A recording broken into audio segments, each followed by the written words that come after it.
montons, emparons-nous du pays, nous y serons vainqueurs. Alléluia. Dis à quelqu'un montons. Dis à quelqu'un montons. Bien aimé, chaque nuit, nous allons monter dans la prière. Nous allons monter parce qu'il y a des territoires que Dieu nous a promis. Canaan, bien aimé, est le désir de ton cœur. Canaan est le désir de mon cœur. Cette nuit, nous allons prier pour expérimenter la gloire qui vient de Dieu. Nous allons prier cette nuit pour expérimenter la puissance qui vient de Dieu. Il ne faudrait pas que, bien aimé, les Cananéens, les Amalécites soient un sujet, bien aimé, pour t'oppresser. À cause d'un certain nombre de difficultés, tu n'arrives plus à t'élever dans la prière. À cause d'un certain nombre de calomnies, de préjudices, de jugements, d'accusations, de dire et de médire, tu n'arrives plus à te lever dans la dimension à laquelle Dieu a besoin de toi. Mais cette nuit, quelqu'un doit se lever. Bien aimé, si tu ne te lèves pas, personne ne se lèvera à ta place. Tu dois te lever face au Goliath de ta famille, face à l'oppression qui existe dans ta famille. Lorsque tu constates les liens de famille qui t'oppriment, qui t'oppressent, lorsque tu regardes les fondements qui sont renversés dans ta famille, lorsque tu fais le constat que l'échec est au rendez-vous, tu dois te lever dans la prière. Tu dois te lever. La Bible 1, Genèse chapitre 45, verset 26, le Seigneur nous dit quelque chose ici de fort. Genèse 40, verset 26. Allons-y.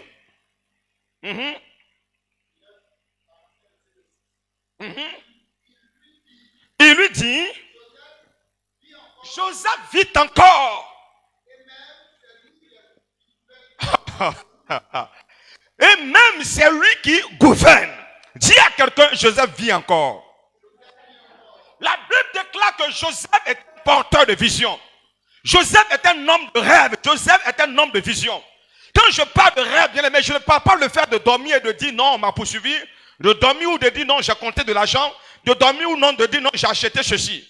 Quand je parle de rêve, je parle de ce qui te tient à cœur.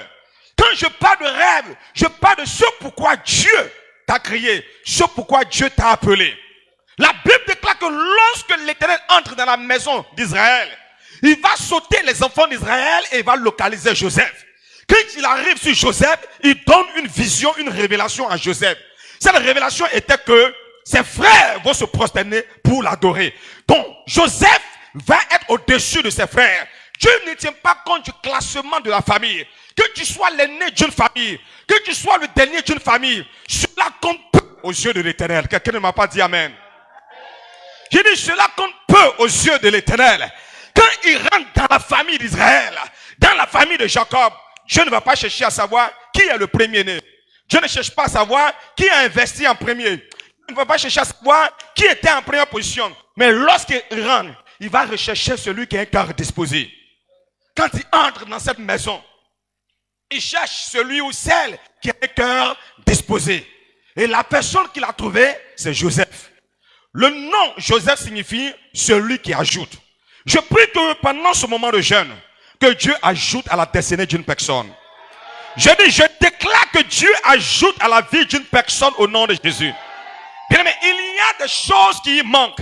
Mais la Bible déclare que l'Éternel qui avait appelé Joseph, malgré les difficultés de Joseph, lorsque ses frères l'ont vu, ils ont dit, voici celui qui fait songe qui arrive. Prenons-le, tuons-le, et nous allons voir ce qui va devenir encore ses rêves. Tuons-le, tuons-le, tuons-le, et nous allons voir si ces rêves-là vont se réaliser. La Bible déclare qu'ils ont arrêté Joseph. Ils ont jeté Joseph dans un puits. Ils l'ont vendu aux Ismaélites. Joseph s'est retrouvé chez Potiphar. Il a connu des problèmes, il a connu des difficultés. Mais lorsque je lis le verset 26, la Bible déclare que il dit, Joseph vit encore. Bien aimé, j'aimerais dire à quelqu'un que Joseph vit encore. Aïe. Joseph vit encore. Ils font le constat que malgré tout ce qu'ils ont fait, malgré ce qu'ils ont fait, ils avaient même l'extrait de dessert de Joseph entre leurs mains. Ils avaient le film de dessert de Joseph entre leurs mains. Mais malgré tout ce qu'ils ont fait, ils font le constat que Joseph vit encore. J'aimerais dire à quelqu'un, celui qui doit voir ton étoile mourir, devra vivre au nom de Jésus. Tous ceux qui ont fait un pronostic sur ta destinée, ils devront vivre au nom de Jésus. Allez leur dire que Joseph vit encore. Malgré les pièges, malgré les accusations, malgré le bois qu'ils ont mis pour pouvoir le faire trébucher, malgré, bien aimé, leur prière clandestine, malgré ce qu'ils ont eu à faire, malgré le combat qui s'est levé contre Joseph, la Bible déclare, les frères de Joseph se présentent à leur père et disent, Père, Père, Joseph vit encore. Le père ne veut pas croire parce que vous m'avez montré un manteau tacheté de sang et vous avez dit que ce sang-là, c'est le sang de Joseph, que l'animal féroce l'a dévoré. Mais comment celui qui a été dévoré par un animal féroce peut vivre encore? Les gens vont se lever pour déstabiliser ton foyer, déstabiliser ta vie, déstabiliser tes relations, déstabiliser tes contacts. Mais bien aimé, je veux juste te dire cette nuit, les mêmes qui vont se lever et pronostiquer sur ta mort, les mêmes se lèveront et il vit encore, il travaille encore, il vit encore, son foyer vit encore, ses activités prospèrent encore. Ah! J'aimerais dire à quelqu'un, va le dire que David vit encore. Hey, va le dire, il vit encore, malgré vos assises, malgré vos lance-pierres, malgré vos fouets, malgré vos accusations, malgré vos sorcelleries. Il dit, Joseph vit encore. Et il faut se lever contre toi parce que tu es porteur de la grandeur de Dieu. La grandeur qui est en toi dérange des gens. Ça perturbe quelqu'un qui n'avait pas le même nom de famille. Mais il est perturbé à cause de ton étoile. Il est dérangé à cause, bien-aimé, de ta destinée. Il est choqué lorsqu'il voit en train de sourire. Parce que sa mission serait que ton visage soit attristé. Sa mission serait que tu sois du 1er au 31 dans la consternation. Mais il est étonné de voir que malgré ces déboires, malgré ce qu'il peut faire, tu as encore la bonne mine. Malgré ce qu'il peut faire, tu es encore en pleine forme. Malgré ce qu'il peut faire, tu as encore la santé. Malgré ce qu'il peut faire, tu es encore là. Je veux dire à quelqu'un, va le dire que je vis encore. Il est encore là. Il continue de servir son Dieu. Il continue d'aller dans son service. Oui, tu as cru pouvoir les diviser. Mais il est avec son époux. Elle est avec son époux. Il est avec son épouse. Alléluia. Quelqu'un veut prier ce soir. Tu vas prier par ce bien-aimé. Là où un pronostic sur ta vie avait été fait. Les gens se sont assis, ils ont lancé les dés. Comme Aman avait fait au temps de Mardoché. Ils ont lancé des dés pour que, bien-aimé, tu disparais de la terre. Ils ont lancé des dés pour que, bien-aimé, tu ne puisses point connaître la joie. Ils ont lancé les dés pour que ta vie soit tourmentée, que ta vie soit perturbée. Ils ont lancé des dés. La Bible déclare que dans le parcours de Joseph, bien-aimé, il sera à 4 types de situations dans sa vie. Mais malgré les situations auxquelles Joseph sera confronté, le puits n'a pas pu avaler la destinée de Joseph. Bien aimé, je dis, le puits n'a pas pu avaler la destinée de Joseph. Les gens pensent qu'ils t'ont enterré lorsqu'ils t'ont retiré le matelas sur lequel tu te couchais. Les gens pensent qu'ils t'ont tué lorsqu'ils t'ont retiré ce qui faisait ta force. Mais la Bible déclare que c'est dans la faiblesse de l'homme que Dieu se glorifie. Ah, il dit, Joseph, nous avons le fume de sa mort. Le manteau est là pour témoigner que cet enfant ne vit plus. Joseph, nous avons le fume de son échec. Joseph, nous-mêmes, nous étions les réalisateurs de ces difficultés. Mais nous sommes étonnés de voir que Joseph, il vit encore. Ce qui est intéressant, il dit, Joseph vit encore. Et même c'est lui qui fait quoi? Qui gouverne toute l'Égypte. Il ne vit pas parce qu'il faut vivre. Mais il vit, il gouverne toute l'Égypte. Bien aimé, écoute-moi très bien. Dans cette nouvelle année, les gens font des pronostics sur ta vie. Nous allons voir. Quand elle essaie, on va voir ce qui va devenir. C'est comme cela. Elle a bouche pour ne rien. Il a bouche pour ne rien. Nous allons voir s'il va réussir ou s'il ne va pas réussir. Bien, une chose est de vivre. Mais une chose, merci. Une chose est de vivre et de réaliser ça. Oh, il a dit, Joseph là, il vit encore. Ah. Joseph là, il vit encore. Son travail vit encore. Aïe. Ses affaires vivent encore. Il vit. Et c'est lui qui gouverne. C'est lui qui gouverne tout l'Égypte. Bien aimé, tu vas te lever cette nuit. Et je veux que tu puisses prier. Quel est le pronostic qui est fait? Les gens se sont assis, ils ont fait le calcul, les mathématiques pour dire, décrétons telle chose dans sa vie. Décrétons la misère. Décrétons la mort. Décrétons la maladie. Décrétons la souffrance. Décrétons l'humiliation. Faisons tout pour que ta vie n'ait pas de sens. Mais quelque temps après, ils font le constat que celui qui était couché dans la boue, celui qui était couché dans la boue, celui qui dormait dans une prison, dort maintenant dans un palais. Hey, hey, hey, hey. La Bible dit, Anne est une femme de preuve, Anne est une femme de difficulté. La Bible déclare que Anne a été dans le manquement pendant des années. Anne a été dans la privation pendant des années. Mais elle ne baissera pas les bras. Que Anne va se rendre à Shiloh. Et à Shiloh, Anne va commencer à prier son Dieu. Anne va faire monter des prières à l'Éternel. Et comme il est le Dieu qui exauce les prières, la Bible mentionne que oui, Anne, dont le chapitre 1 était caractérisé par les pleurs, parce qu'il y avait une femme du nom de Pélina qui avait été mandatée pour consterner le cœur de Anne. Mais dans le chapitre 2, Anne dit, je connais l'Éternel. C'est lui qui va dans la poussière. Il va dans la poussière et il prend l'indigent. Il prend le méprisé. Il prend le rejeté. Il prend l'abandonné. Anne dit, il le relève. Il le nettoie. Et le fait rasseoir avec les grands. Avec les grands de son peuple bien-aimé. Avec les grands. Il faut avoir vécu la vie de Anne pour dire ça. Pélina avec le fume, bien-aimé, de la vie de Anne. Mais Pélina ne savait pas que oui, une page a toujours bien-aimé son opposé. Pélina ne savait pas que lorsqu'il y a un chapitre 1 dans l'histoire d'une vie, il y a le chapitre 2. Bien-aimé, laisse-moi te dire que Joseph, il vit encore. Il vit encore. Tente de le piétiner.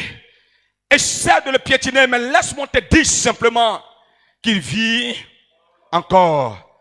Bien-aimé, tu vas te tenir debout. Tu vas prier avec moi. Tiens-toi debout, tu vas prier.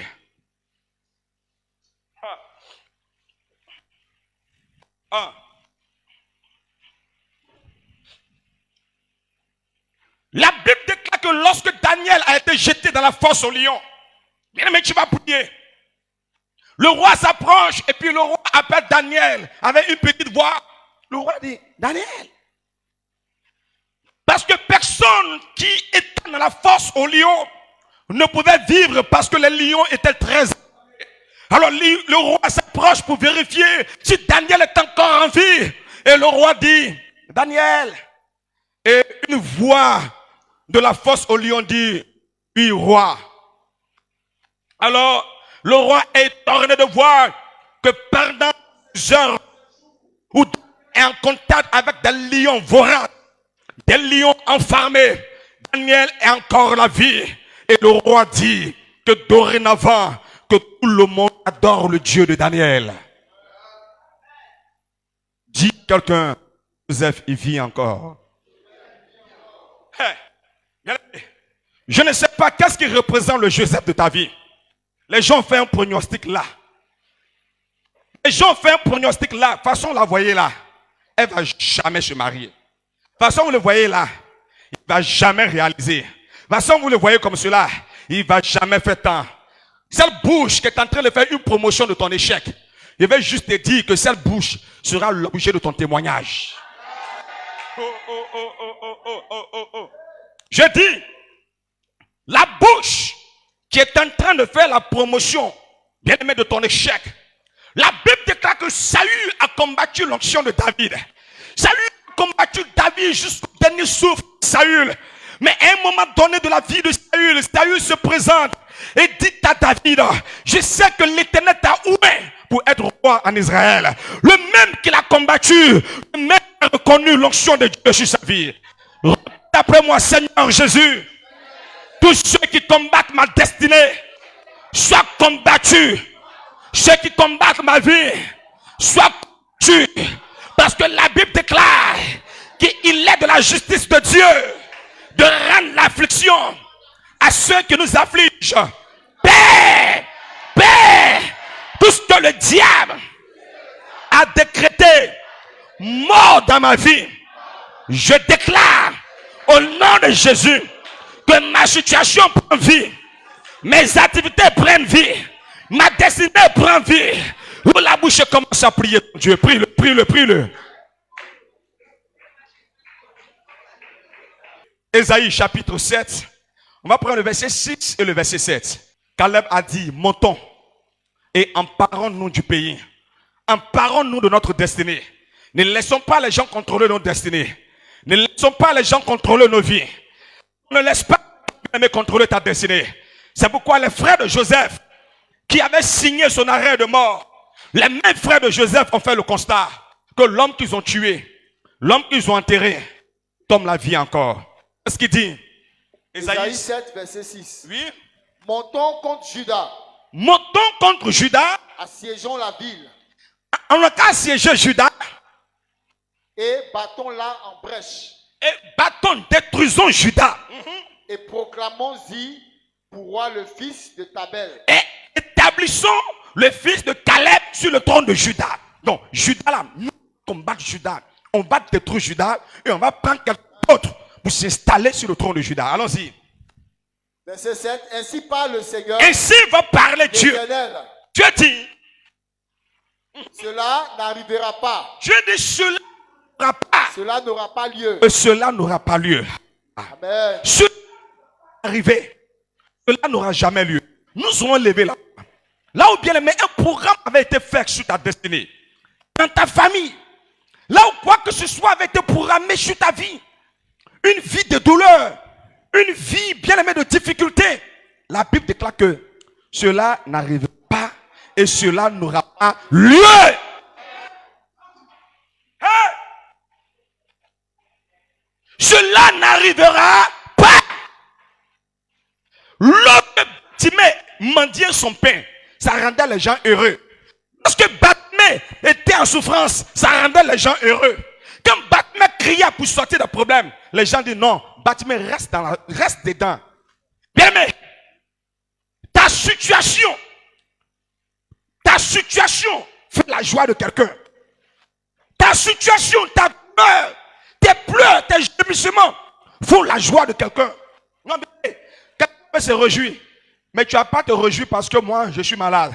Tu ne vas pas te réjouir parce que moi, je suis en difficulté. Tu ne vas pas te réjouir parce que ça ne va pas chez moi. Non, non, non, non, non, non. La Bible déclare que Batimée a crié encore plus fort. Jésus, fils de David, pitié. La Bible déclare que cela n'arrivera point. Et cela n'aura jamais lieu.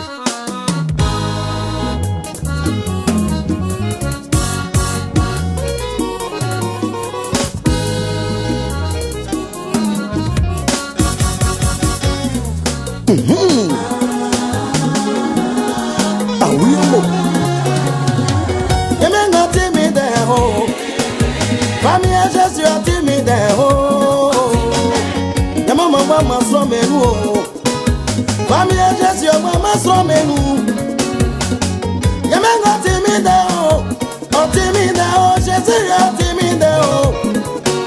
Famille Jésus mama somenu ho. Jésus mama somenu ho.